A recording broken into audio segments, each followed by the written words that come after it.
Mike Owens here, joined today by Joe Solecki, Fight Week, UFC Austin, facing Drakkar Klose. Joe, how are we feeling? Feel good, man. Ready to go. I'm excited. We're all checked in. Everything's good. Weight's good. Everything's, perfect. I'm just enjoying the process. So this is my second time in the States, my second state I've visited. So Joe, whereabouts are you reside at the moment? So we're in North Carolina. We're like just outside of Charlotte. So Charlotte's like our big city, but we're about 20 minutes outside of there. So East Coast, but it's not all that different than here. You got a lot of nice country area as well, big city nearby, and very similar. Where does North Carolina rank on your state power rankings, and is it above or below Texas? Well, it's above Texas because we live there, But no offense, one of my buddies is kind of from Texas, but I'm from New Jersey, so my heart is always going to belong to there as well. But it's 1A, Yeah, because I wouldn't want to live in New Jersey now. I would never want to live in New Jersey or near Philadelphia now. But nostalgia purposes, we'll rank that one. That's where I grew up. But number 2 would be North Carolina. Not to cause any beef in the room with all of Joe's teammates looking at me, but what's the worst state in the US? Oh, man. Whew. What is the worst state in the U.S.? I don't know. I'm trying to think. I guess California.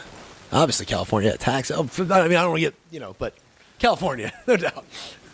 I love it. Well, as I mentioned, Saturday night you're back in action, facing Drakkar Klose. How are we feeling? And give me your overall scouting report on your upcoming opponent. Yeah, he's a tough guy, right? And the thing I've been saying in a lot of the interviews is like he knows how to win, right? Seven wins, but 6 decisions, I believe. So you can look at that and say you don't have to worry about getting finished, but you do at this weight class with the danger of guys. But it means he knows how to win fights, So I think what's been fun about it and a good challenge is it makes the fight very tactical, right? We can't give up anything. There's guys where they're dangerous, but if you get past the underlying, the initial burst, okay, I can beat this guy at most areas. I can beat Drakkar anywhere as well, but I've got to be smart because he's obviously a tactician a little bit as well. He knows how to grind it out and get it done. So, we've got to be, getting the next frame every single time. There's nowhere you're going to be able to coast. And that's the exciting challenge, but I definitely think we're up to the task, and I think we prepared really, really well for it. Hopefully no spoilers now, but I'm hoping you're not doing any pushing or shoving it at the weigh-in similar to Jeremy Stevens. Hoping we're going to get to fight night on Saturday night, and you're both going to get paid. Yeah, well, I was saying the opposite. I was like, he gets. I don't know if it was just him and Stevens, but I was like, if he gets handsy at weigh-ins, like, how can I shut that down? So, my wife and kids are on the way here. I have a 4-month-old. I was going to put him in the Bjorn. Be like, dude, you can shove me, but now you're going to be hated by anybody that will watch these weigh-ins, So I was going to wear him like Carlos from The Hangover, but no.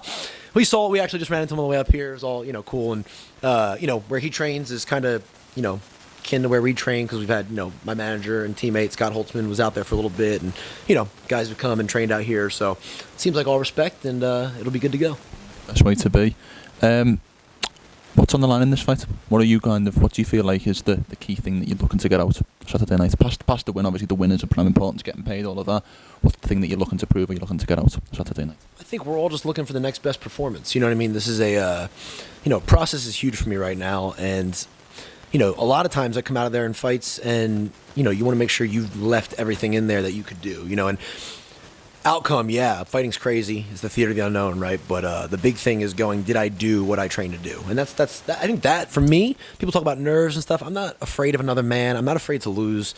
It's underperforming. You want to do what you train to do, especially when so many people put, so much into your preparation. So it's that. But I've been saying, again, in a lot of interviews, it's kind of redundant, but this is an opportunity, and that's what Dana said, and people got mad. But it is, and even more so than like the short-term money gains or branding. Guys do social media and all that. It's great, but for me, it's an opportunity to put together a body of work. So whether it's for students I'm teaching, it's for my kids one day. I don't care if they're fight fans or anything, but just to go out there and to go after it boldly, right? To go after it and be genuine and leave it out there, kill or be killed, and go fight boldly. And I think that's something that's very exciting. I think being back in a crowd after a couple years off is kind of something that when I think about being bold, I can't think of anything bolder than going out there in front of 20,000, running out to that cage and, going after your dreams, providing for your family. So it's kind of been getting me hyped up like that. And that's what I'm looking to do Saturday. I did want to ask about that. Something that kind of wanted to bring up is obviously you're making your return to arena for the last time you're in the last couple of fights. How does that change not only preparation but also overall fight week? I think it's obvious how it changes fight night, but how does it change kind of preparation and fight week as a whole?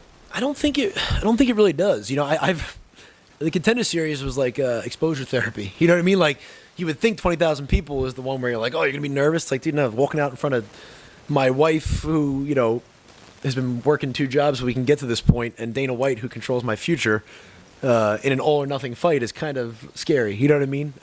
Walking out against Jim Miller in a quiet apex where he's just mean mugging me the whole walk, kind of scary. So I don't think it really matters. I'm a guy that's I'm very process driven, so I get darn as close to as nervous as I do on sparring day as I do on fight night. Because it's more about like we said, the body of work, the fighting, the tactics. I want to perform. So it's not really about anybody's opinion. It's about my purpose.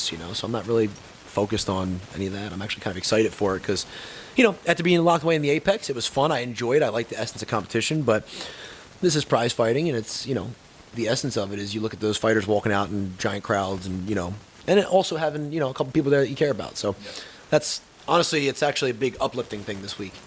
You mentioned purpose and you mentioned having people there that you care about. I couldn't finish this interview without talking about your son or daughter. Yeah, both. I got a 3-year-old daughter and a 4-month-old son, and my wife. They're all on the way right now. God bless my wife for going on a plane with an infant and a toddler. But yeah, it's exciting. My daughter's not going to come to the fight. She's going to stay back with one of my in-laws. But my son's 4 months, so it's not too scary for him because he doesn't know what's going on. So he'll be there, headphones on, cheering. And yeah, I said it. I had my daughter there when I grappled Cerrone in a super fight, and I posted a thing and was like, she'll never remember this, and I'll never forget it. So it's more for me than it is for them. But I want them to know, that it's the same thing I do with my faith. It's always at the forefront, and then right there is my family. It's keep the main thing. I don't want to have a work life that doesn't include them. That would be kind of foolish. I've done that. I've done the traveling for training camps and back and forth, and you're raising your kid through FaceTime, and it's just not really, what I want to be doing. So put them front and center. I want them to see, like, when you got attention, whether it's just a podcast, or an interview or whatever it might be, is like, what did you do with it? So for me, it's going to be, put my faith forward and put them forward as well. You've obviously done it once previously. I didn't know that you had a daughter. I thought that was your first child. Your 4-month-old. But how does fight camp change? I mean, imagine it's a man who pursues a dream or a sport that is so tiring, so taxing on the body. How does fight camp change with a young baby?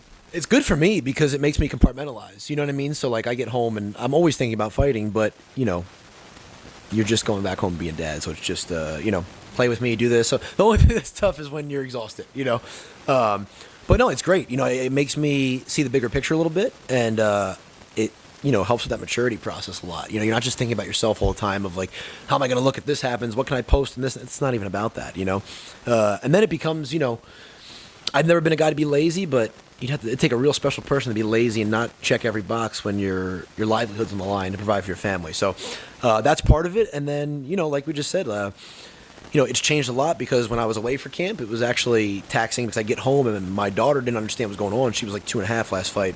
And I would get home on Friday. She wouldn't warm back up to me until like Sunday night when it was time to leave again on Monday. And this time she's been, thick as thieves. So we have a good routine. I put the newborn with my wife, and I've had to sleep with my daughter's room. So I'm in a princess bed with a canopy every night for camp because she sleeps better than the baby. So it's a goofy dynamic, but we've got it down pretty good. I think it suits you. Baby dynamic.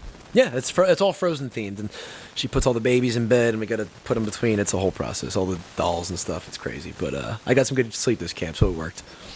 Last one from me. Appreciate you're a busy man, and thank you for the time. What happens? Give the message to the Joe Solecki fans. What happens December 2nd when you face Drakkar Klose? Oh, I mean, you're going to see months and months and months, if not 25 years of preparation. I've been in the sport my whole life, and it's my life's work. I'm going out there and putting it on the line for everybody, and I think we do that, and we do it the right way. I'm going to get my hand raised after 3 hard rounds. But if he makes a mistake or he fades, I'm definitely ready to put him away. You said 3 hard rounds, so are you anticipating this will go the full 15? Well, I signed up for 3, so I plan to go 3 always and win every single frame. But if something happens along the way, I'm ready to capitalize. That's how it goes. I love it. Well, Joe, thank you so much for the time. It's great to meet up in person. Wish you the best of luck for Saturday night.